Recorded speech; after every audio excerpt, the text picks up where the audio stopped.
আমরা সুন্দরবনটা আপনারা প্রথমে দেখে নিন। চারদিকটা আপনাদেরকে দেখে দিচ্ছি। এ বাঘ বাঘ বাঘ বাঘ বাঘ বাঘটা চলে গেল, বাঘটা চলে গেল, চলে গেল।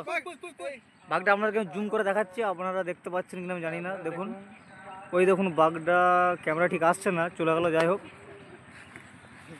তারপরে আপনাদেরকে আমি সামনের প্লেসটা দেখাচ্ছি।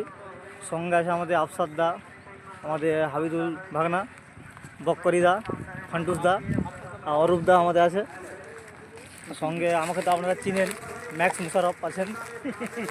চলুন দেখা যাক সামনের ট্যুরে আমাদের কি হতে চলেছে।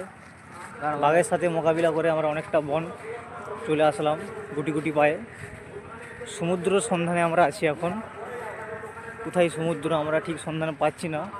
ওইখানে কিছু লোককে আমরা দেখতে পাচ্ছি, মনে হয় ওখানে সমুদ্র আছে।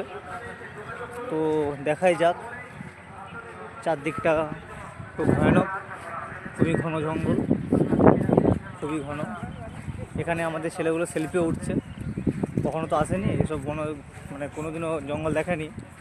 সব আমরা শহরে বাস করি, জঙ্গল দেখতে ওরা একটু খুশিতে মাথোয়ারা হয়ে ফটো তুলছে। ঠিক আছে, আমাদের আফসার দেও সেলফি নিচ্ছে একটা সুন্দর করে, খুব ফুরফুরে হাওয়া দিচ্ছে, সুন্দর মুহূর্ত। সামনে অনেকজন লোক